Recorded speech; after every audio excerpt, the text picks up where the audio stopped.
2019년 부산 남구 아파트 건축 현장에서 하청업체 노동자 정순규 씨가 추락해 숨지는 사고가 발생했습니다. 이후 사건 진상을 규명하는 과정에서 원청인 경동건설이 정 씨가 서명했다라는 관리감독자 지정서를 법원에 제출했는데 조작 논란이 일었었죠. 이와 관련해 검찰이 하청업체 소속 안전소장에게 벌금 500만 원을 부과하는 처분을 내리면서 사건을 종결했다는 소식이 뒤늦게 알려졌는데요. 고 정순규 씨의 아드님인 정석채 씨를 모시고 자세한 이야기 나눠보겠습니다. 어서 오세요. 반갑습니다. 네, 관련해서 지금 그 다큐 영화를 제작하시기로 했다는 얘기를 들었습니다. 예, 제가 투쟁을 하면서 오랜 시간 고민을 해왔는데 네. 저희 유가족들이 싸우는 이유 중에 큰 하나가 이제 저희 같은 유가족들이 또다시 발생하지 않게끔 하는 게 이유인데 네. 그런 간절함이 있는데도 불구하고 지금도 어디선가 누군가의 소중한 가족들, 친구들이 계속 죽어가고 있고 하지만 이런 죽음의 숫자가 너무 많은데도 불구하고 지금 한국 사회에서는 이렇게 조금은 무감각해지고 무뎌진 사회가 되지 않았나 싶거든요. 예. 그래서 국민들이 조금이라도 공감할 수 있고 함께 목소리를 높일 수 있는 방법이 뭐가 있을까 했을 때 예를 들어서 뭐 다음 소위라든가 서울의 봄을 봤을 때 많은 국민들이 분노하는 걸 보면서 이게 매년 2,400명씩 돌아가시고 있다는 산재로 정말 많은 사람들이 돌아가고 있다는 이거를 좀 영화로 통해서 좀 알린다고 하면 조금은 국민들도 심각성을 깨닫고 사회에 함께 목소리도 내주고 그래서 비로소 좀 산재 참사가 멈춰지지 않을까 해서 지금 일단 초기 단계에 있습니다. 예. 일단 이제 기획 단계. 네. 그러면 이제 아버님의 그 불행한 이 사고로 한정이 되는 영화입니까? 아니면 이제 산재 사고의 심각성을 알리는 좀 범위가 확장된 영화라고 아버지 사건도 포함되고 있고요. 다른 산재 참사, 다른 유가족들 얘기도 포함되고 있고 네. 처음은 다큐멘터리를 시작하겠지만 장기적인 목표는 극영화가 목표다 보니까 알겠습니다. 네. 네, 이제 영화 이제 그 기획을 하고 계신다는 그런 말씀이고요. 좀 특화시켜서 좀 질문드리고 싶은 게 관리 감독자 지정서 네. 이게 조작이 됐었다. 네. 요 얘기가 지금 나오는데 일단 이 지정서라는 게 뭐예요?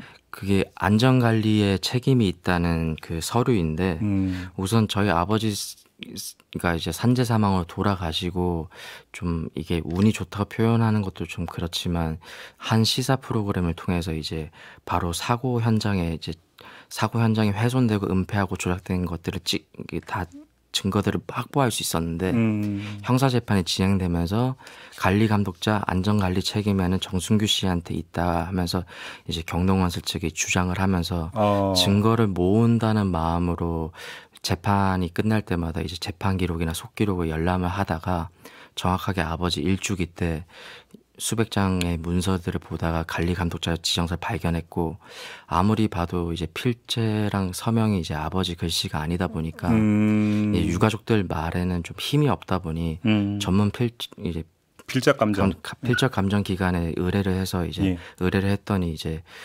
필체랑 이제 서명 모두 위조인 게 드러났었던 거죠. 그러니까 이제 이 그 위조한 서류에서는 아버님 사인이라고 하는 게 들어가 있었고 글씨도 예. 그 문서의 내용은 현장 관리 감독의 책임은 돌아가신 아버님이다. 네. 요게 이제 명기되어 있는. 네. 그래서 우리는 아무 책임이 없다. 네. 그걸 입증한 어떤 그 문서로 삼으려고 네. 그걸 위조를 했다. 네. 그래요? 네. 그러면 이게 이제 최종적으로는 위조한 사실이 밝혀져 가지고 네. 나온 처분이 500만 원 벌금이었던 겁니까? 네. 사실 처음에 형사 재판할 때도 저희가 필적 감정을 받아서 그걸 재판부에 제출을 했고 검찰 측에서 이제 경동건설과 하청을 상대로 적극적인 신문도 했었고 네. 거기서 이제 판사한테 얘기하기를 이제 공수장도 변경을 할 거고 경동건설과 하청은 이게 유가족이 이렇게 제출을 하지 않았으면 우리한테도 끝까지 계속 거짓말로 얘기했을 거 아니냐. 그랬었는데 공수장 변경한다는 소리도 쏙 들어가고 검찰도 이제 검사도 교체가 되고 이제 형사재판에서 흐지부지하면서 이제 집행유예로 끝났었던 거죠. 그래서 이제 저희가 형사재판에서 집행유예로 끝나서 이제 사문서 위조 투쟁을 만들어 가지고 이제 고소고발을 하면서 했더니 이제 최근에 이제 결과가 나왔는데 원청 경동건설은 이제 혐의 없음 증거 불충분으로 빠지고 하청만 이제 500만 원으로 벌금형이 확정됐습니다. 그러니까 지금 벌금 500만 원형의 대상이 하청업체 소속 안전소장. 네, 현장 소장입니다. 그러면 이 사람이 이 지정서를 조작했다라는 이런 판단이었던 겁니까? 네. 그러면 원청인 경동건설은 아무 상관이 없었다? 근데 많은 언론에도 나갔지만 관리감독자 지정서 문서를 봤을 때 경동 마크도 너무 크고 거기 직인도 찍혀져 있고 사인도 돼 있는 게 경동건설 현장 소장의 직인이 찍혀져 있는데 예.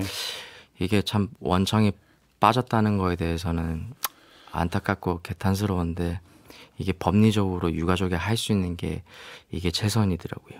지금 우리나라 현실에서는. 결국은 수사가 원청에까지 미치지 못한 이유가 어디에 있다고 보세요?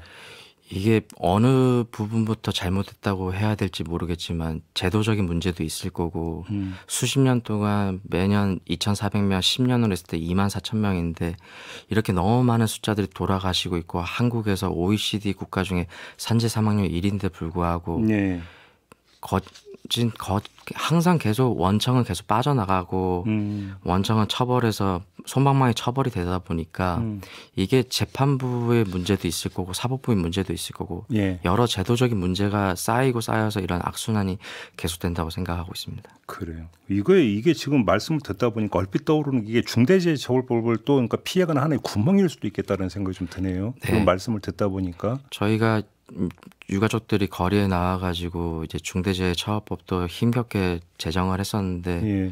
유예라는 것도 계속 21대 국회에서도 저희가 국회에 가서 유예를 막았었고 22대 국회에서 유예라는 게 나오고 있는데 이게 지금 봤을 때 저희 아버지 사건만 보더라도 예전 중대재해처벌법 전의 사건이다 보니까 이제 경동건설이 집행유예, 하청도 집행유예. 근데 경동건설은 벌금 1,000만 원, 하청도 1,000만 원인데. 그러니까. 중대재해처벌법이 시행돼도 불구하고 여기서 그렇게 처벌이 그렇게 높아지지 않았었거든요. 그러니까 감독님 안전관리, 그러니까 지금 그 조작한 지정서에 따르면 안전관리자가 안전을 제대로 안 지켜서 사고 나서 사망한 거 아니냐 이런 논리를 편달하는 거잖아요. 네. 이렇게 하다 보니까 처벌이 그렇게 높아지지 않았다 보니까 예. 지금도 이제 건설사들이나 기업들은 굳이 값싼 노동력에 비해서 안전조치에 벌금 어차피 2,000만 원 여기서 상향했어도 별로 되지 않다 보니까 네. 안전조치에 투자하거나 안전관리에 비용을 들일 마음이 없는 거죠. 알겠습니다. 그런데 이렇게 지정서 비슷하게 이렇게 문서를 조작해서 원청이 빠져나가는 경우 혹시 다른 경우도 있다고 들어보셨어요?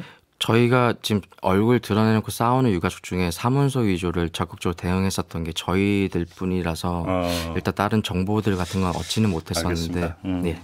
알겠습니다. 아무튼 그 영화 이제 기획을 하고 계시고 혹시라도 영화가 완성이 되면 저희한테 좀 꼭 좀 연락을 좀 주시기 바랍니다. 아무튼 힘든 과정을 하고 계시네요. 네. 네, 힘내시기 바라고요. 감사합니다. 고맙습니다. 네. 고 정순규 씨 아드님 정석채 씨와 함께했습니다.